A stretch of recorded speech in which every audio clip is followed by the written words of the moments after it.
Thesis number 6. The Prophetical Books. The prophetical books of the Old Testament contain the oracles of the prophets who conveyed the message of God in the critical moment of the religious history of the people of Israel. The biblical writings composed by or attributed to the prophets of the Old Testament are called the prophetical books, like the scroll of Jeremiah is a composition.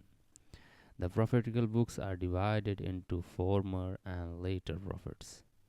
The later prophets are the 12 of them, the minor prophets, and 3 major prophets. This is based on the size of the books and not the importance of the book. Daniel is also considered as a major prophet by the Catholic circle. This classification is done on the basis of the size of the book. The major books are like Isaiah, Jeremiah, and Ezekiel, whereas the minor prophets are Amos, Hosea, Joel, Obadiah, Haggai, Habakkuk, Zephaniah, Zechariah, Micaiah, the Malachi, Jonah, and Noah. There are oracles in the prophetical books, so prophets gave oracles. Oracles were solemn declaration made in the name of Yahweh. It began and ended with the messenger formula like thus says the Lord and says the Lord. This reference we find in Amos chapter 1, 3 and 6. Prophets, as per the etymology, prophets, the Greek means seer, one who sees what others fail to see. Like pro means on behalf of, and femi means to speak. So it means to speak on behalf of. This means he or he tells forth. Hebrew word for prophet is nabi. It comes from Arabic nb. The schatis, one who stands out of himself or enthusiastic, full of life because he is in God. And Akkadian, Nabu. Akkadian means Nabi means Nabu, means one who is called.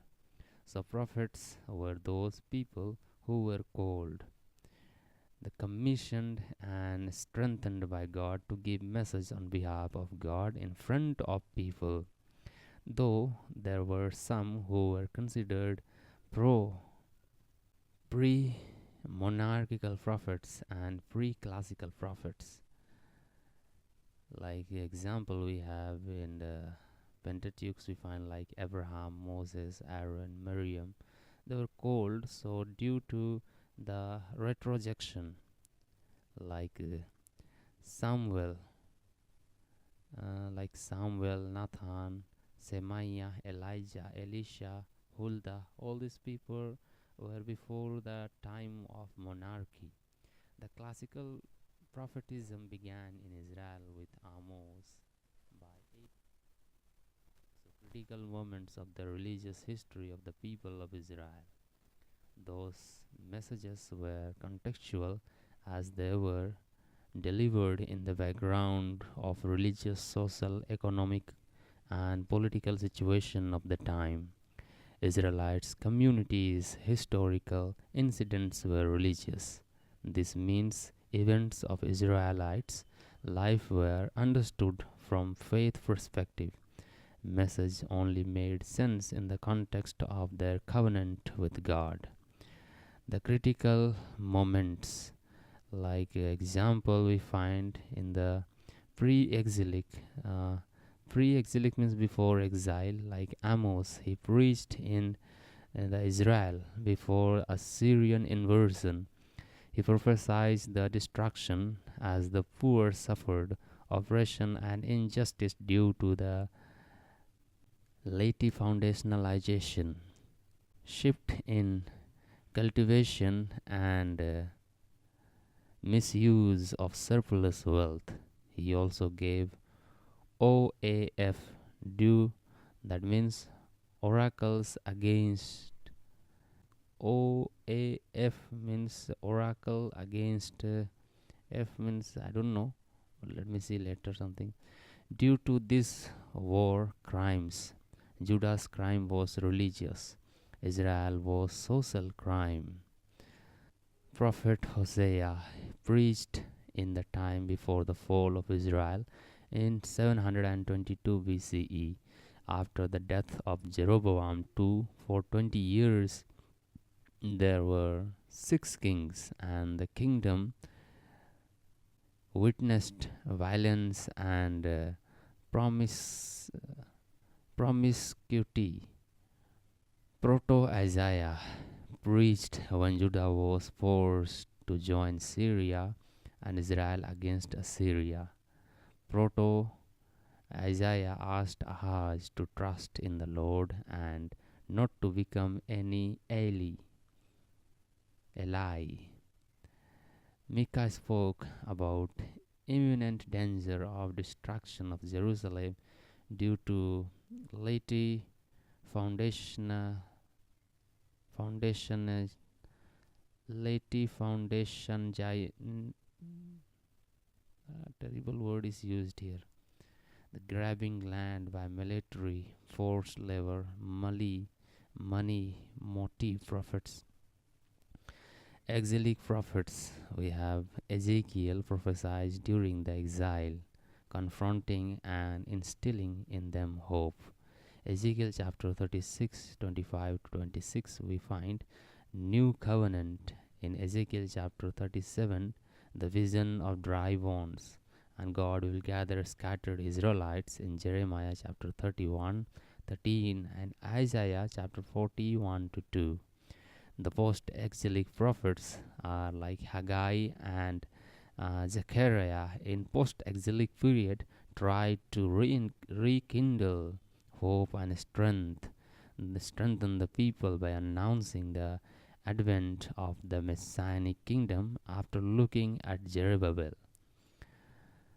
No two prophets prophesied similarly, yet presented a unified critique of the Israelites' community's religion, kinship, priesthood, prophecy, and morality. What they uttered were collected by the disciples, further edited, expanded, and used by the community by adding doxologies.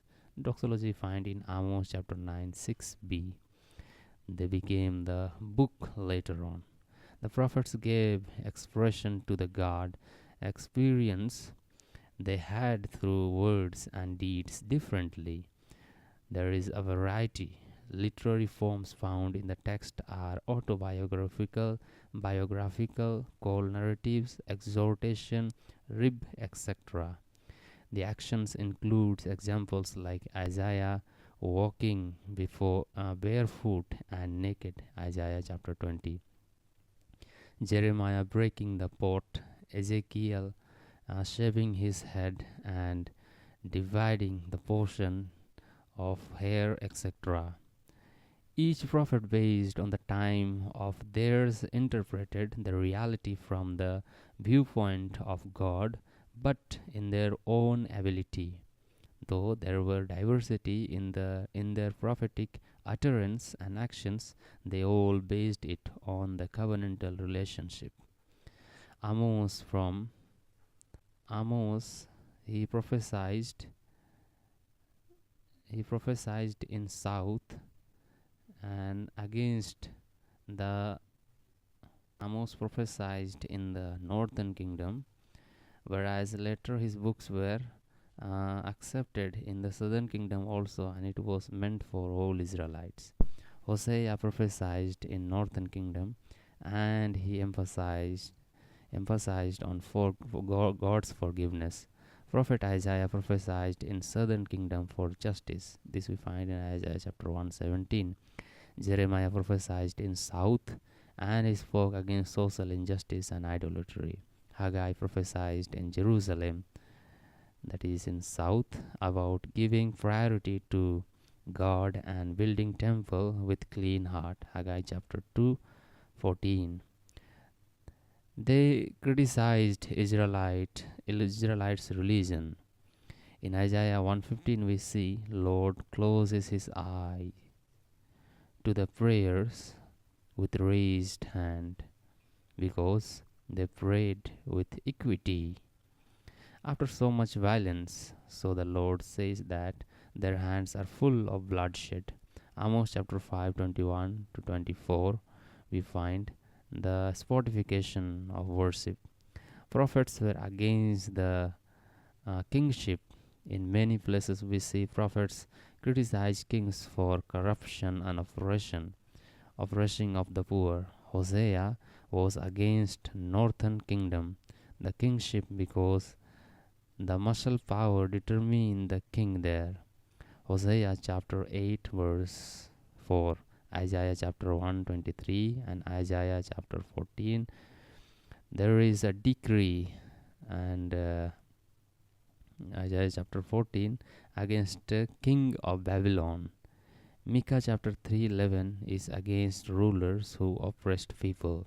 Isaiah chapter 10 1 to 2 against those who make the inquisitorious decree. Zephaniah 3:3 they criticize against judges and evening they are like evening wolves. Ezekiel chapter 22 verse 25 to 29 also.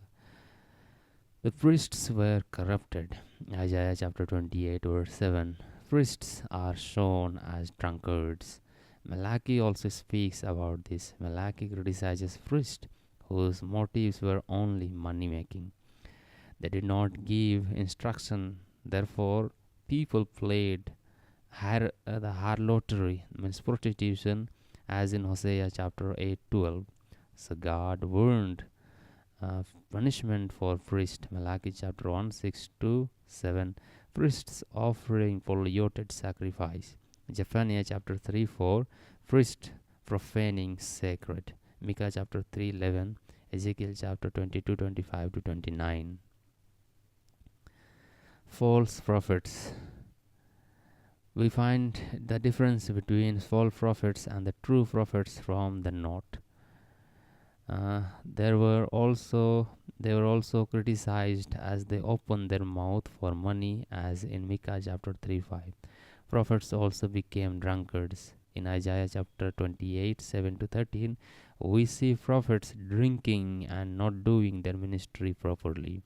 Zephaniah chapter 3 verse 4, the faithless prophets are mentioned. Amos chapter 7 8 to 17, the false prophets. Amaziah. Jeremiah chapter 28 1 to 17, about the Hananiah's death. Jeremiah chapter 14 13 to 16, and Jeremiah chapter 23 9 to 15 we hear about the Hananiah, who is the false prophets. Micah chapter 3:11 also we find. Ezekiel chapter 22 verse 25 to 29, the conspiracy of her prophets in her midst is like a roaring lion tearing the prey. They have devoured human lives. They have taken treasures and precious things. They have made many widows in her midst. Her priests have done violence to my law and have profaned my holy things. They have made no they have made no distinction between the holy and the common. Neither have they taught the difference between the unclean and the clean, and they have disregarded my Sabbath, so that I am profaned among them. Her princes in her midst are like wolves, tearing the prey, shedding blood, destroying lives to get dishonest gain. And her prophets have smeared whitewash for them, seeing false vision and dividing lies divining lies for them, saying, Thus says the Lord God, when the Lord has not spoken. The morality. Morality refers to obedience to law. Jeremiah chapter 2 verse 13.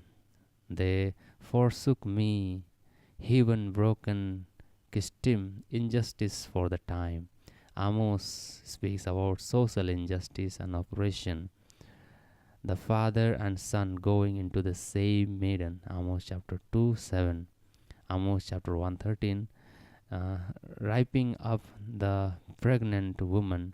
Jeremiah chapter 5 7 to 9. How can I pardon you?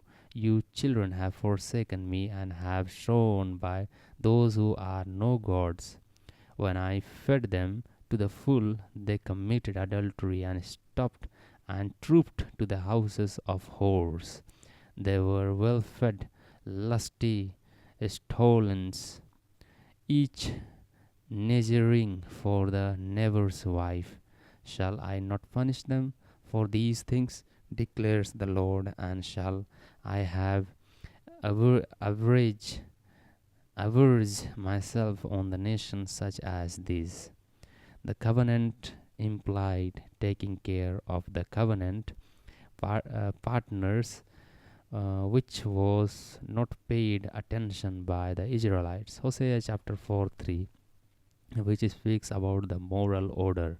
Amos chapter 1:11 speaks about the importance of treating all fraternally, and Amos chapter 2:6 speaks about the oppression of the poor. The pre-exilic, exilic, and post-exilic prophets presented and defended the Israelites' faith in one God. When we look at the type of prophets, we can understand we can understand them from different perspectives, such as chronologically, theologically, and based on the size of the book. Chronologically, we arrange the pre-exilic books from 8th century BCE, that is Amos, Hosea, Proto-Isaiah, Micah.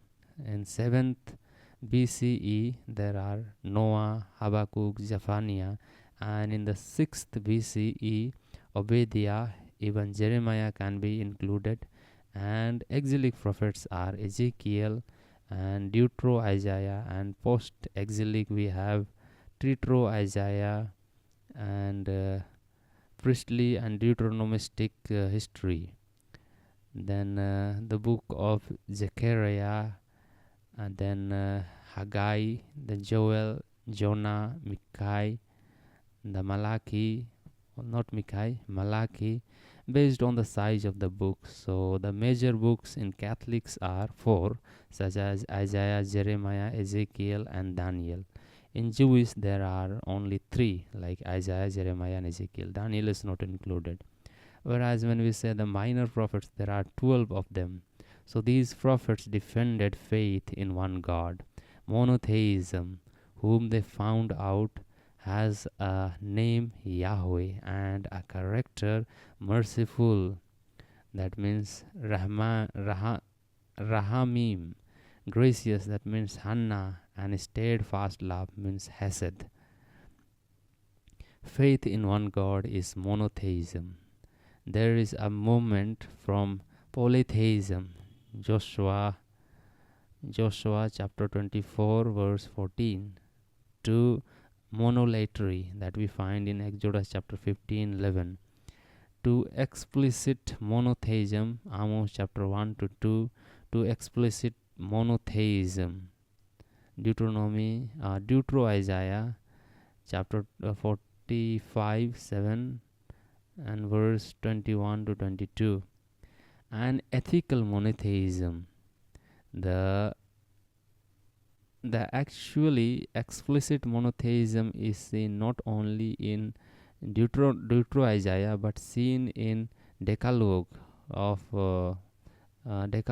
in the Exodus chapter 20 verse 1 and Deuteronomy chapter 5 and 6 verse 4.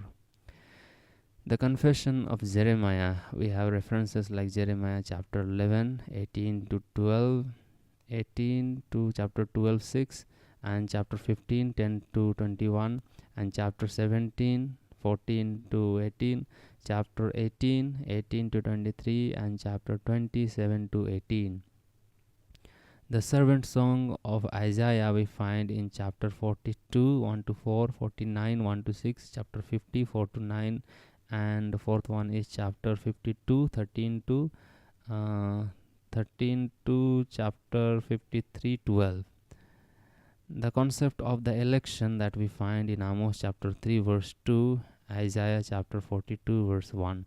Ethical monotheism we find in Isaiah chapter 1 verse 11 and Micah chapter 6 1. The forgiveness of God we find in Isaiah chapter 1:18, 6:1 to 9, Jeremiah chapter 31:34, Ezekiel chapter 36:25 to 26, and Zechariah chapter 3:1 to 5. Injustice we find in Amos chapter 5:21 to 24 and Isaiah chapter 1:17. The new covenant we find in Jeremiah chapter 31:31 to 34, Ezekiel chapter 36 verse 25 to 28. Although this is unresolved in the Old Testament, the confession of Jeremiah seen from chapter 11 to 20.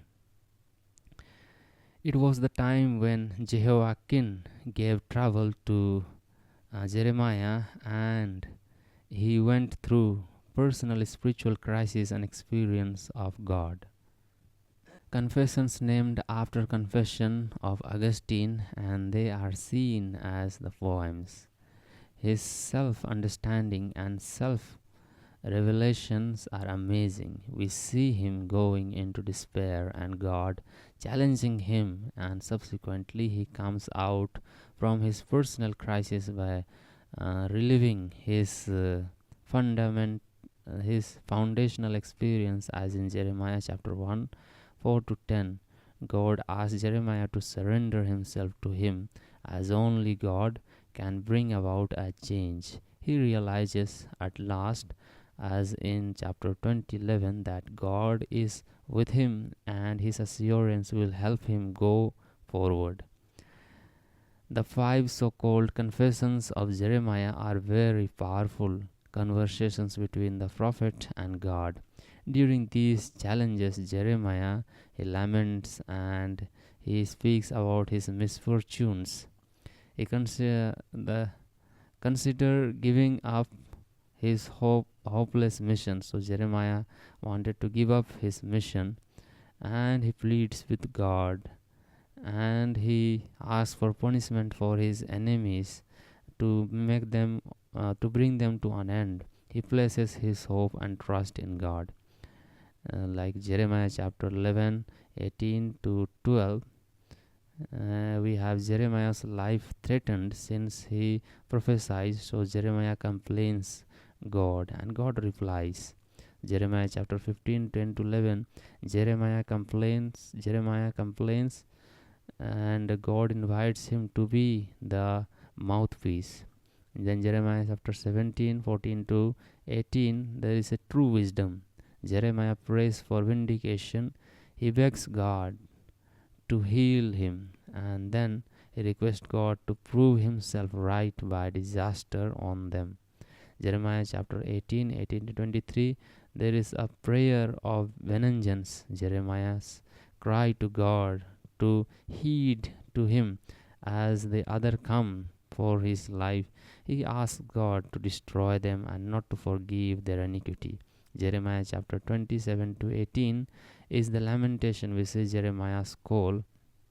In the verse 7a, he complains, and in verse 7b, he trusts, and verses 11, there is petition, and verse 12, there is praise, and verse 13, but the message changes from verse 14 to 18. He curses the day he was born.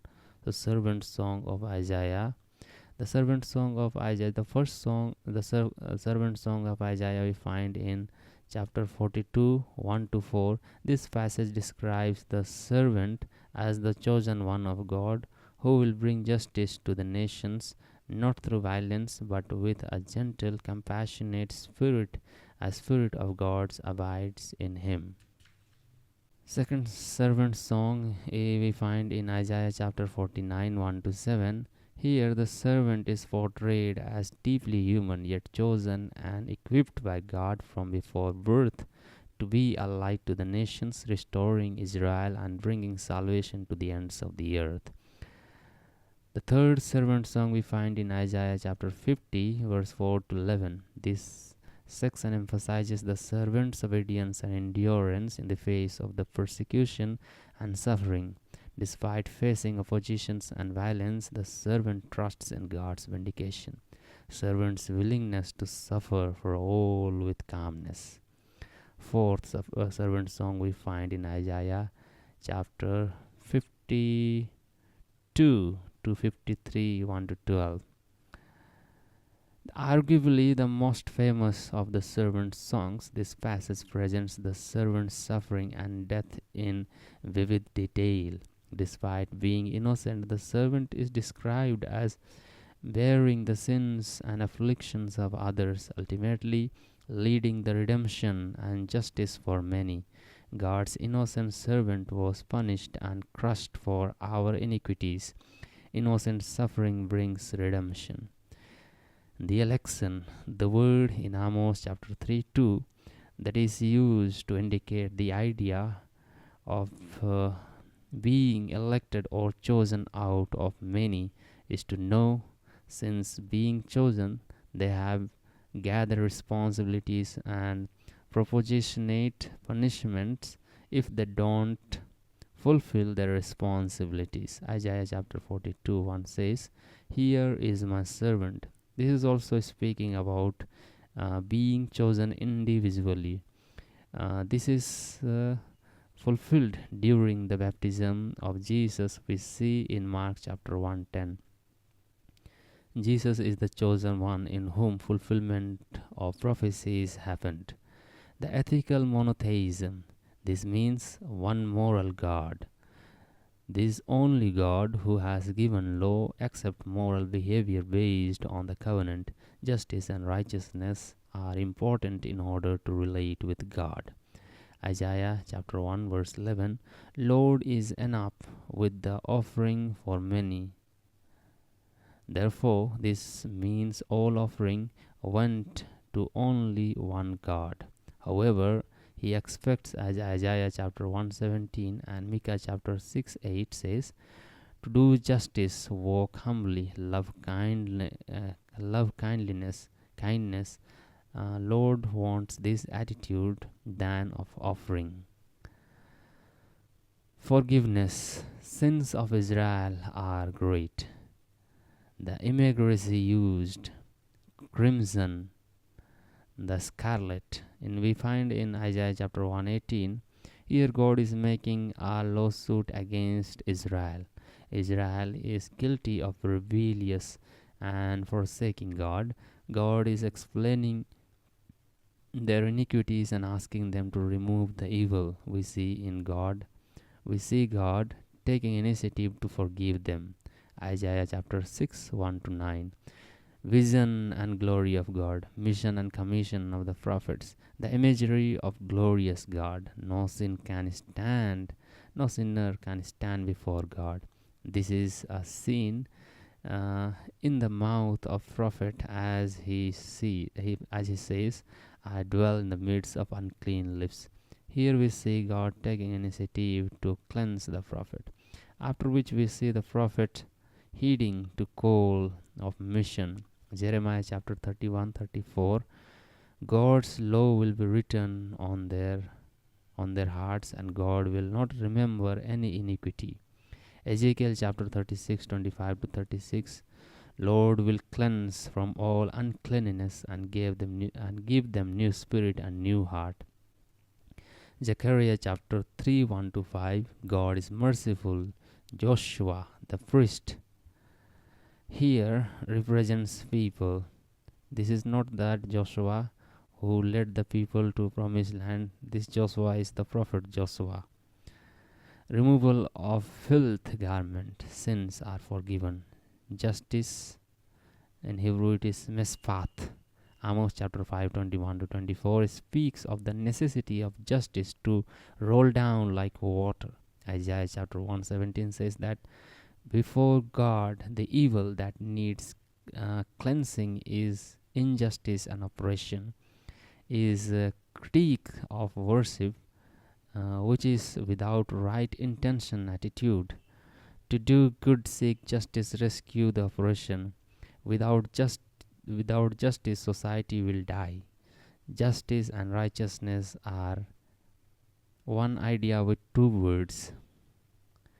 New covenant, although unresolved in the Old Testament, seen in Jeremiah chapter 31 to 34 and Ezekiel chapter 36 verse 26.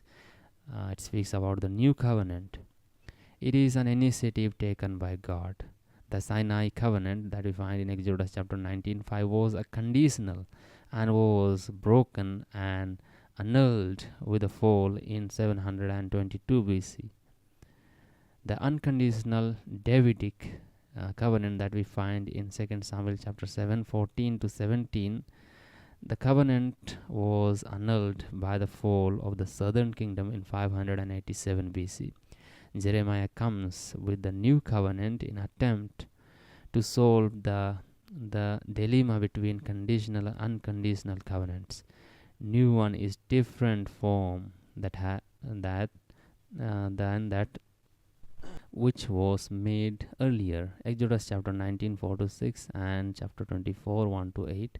When Israel came out of Egypt, Jeremiah says that it will be written in the heart which is unbreakable and everlasting. In Sinai covenant, forgiveness was not part of it, but here God lavishes out forgiveness when he says he will remember their iniquities no more. The new heart and new spirit given was a transplantation, new spirit, agent of inner transformation. This spirit helps us to obey. In baptism, for us it is given a new spirit. In Ezekiel, it is about, for example, newness is not in the content, but it means to walk in the statutes of God. However, this is not resolved in Old Testament. Disclose the significance of prophetical message in its profundity and have the relevance for us today. Though the aforementioned big word is used here, aforementioned prophet. Though the aforementioned prophetical messages were for the critical moments of those times, they have relevance today in our context, where all the evils against which prophets spoke exists. Like Jeremiah, in his first confession, we may say, why does the way of the godless prosper?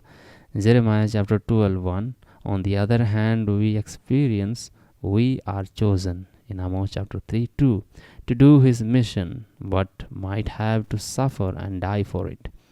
Yet the Lord will bring fruits and glory out of it. We just need to surrender to God. Since we are chosen, we have greater responsibility to live an ethical religious life to maintain a relationship with God, people, and cosmos. We don't have to be impatient and with ourselves and with others' failure and weaknesses as we do his mission. God is merciful and he is ready to give his spirit who can bring inner transformation.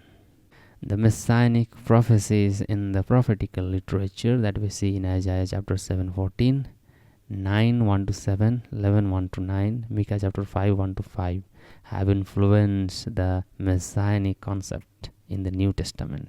Explanation. Messianic prophecy post-exilic text is about an ideal king who is to come in the future. His name is Emmanuel, as we find in Isaiah chapter 7:14. Actually, at that time, it was prophesied of Hezekiah, the son of Ahaz. However, Hezekiah became a failure, leading a Babylonian invasion.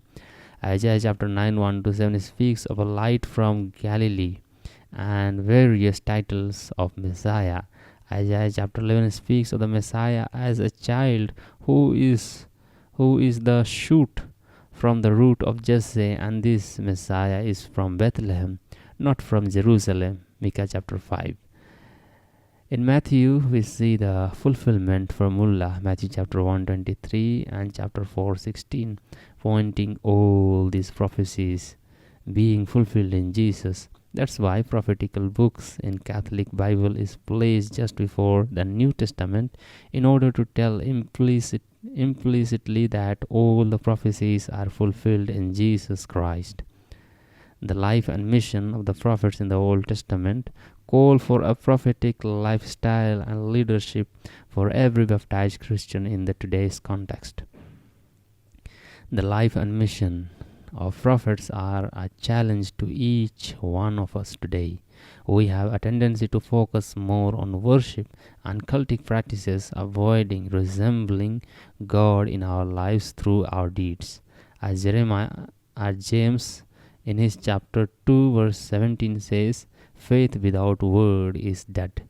According to prophets, we cannot placate God by worship, but God requires change of lifestyle and heart. Prophets become the voice about it and enable Israelites to survive during the period of destruction and exile.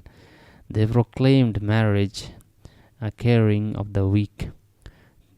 To a baptized, Spirit is given as an inner agent of transformation to live courageously and to work with God to build the kingdom over all life from God and each other. This Spirit will help us to live an authentic life which is prophetic too. By baptism, we have a prophetic role to fulfill. This we find in Catechism of the Catholic Church 1268. In modern world, there are sinfulness of various forms, which we witness in our country, real, virtual, world wars filled with many false truths, isms, etc. Money buys the power and controls people, the societies, the institutions, and nation at large. In order to have an ethical living, we need to be an Amos, the Micah of our time. Our God is a God of liberation. He wants all the holistic liberation, and he calls people to take part in his call to lift up and break the shackles of others. This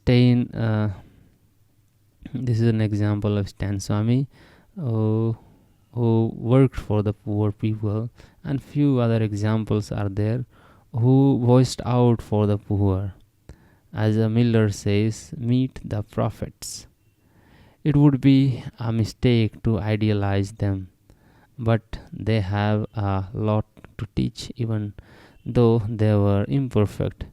With that imperfectness, we should also believe in Isaiah chapter 55, 10, 11 says, for as the rain and the snow comes down from heaven and do not return there till they have watered the earth, make it bring forth and sprout, giving seed to the sower and bread to the eater, so shall my word be that goeth out from my mouth. It shall not return to me empty, but it shall accomplish that which I purpose, and succeed in the things that I have sent it. Hence we shall be the voice of God and live the good news of faith, love and hope as prophets of hope. Thank you.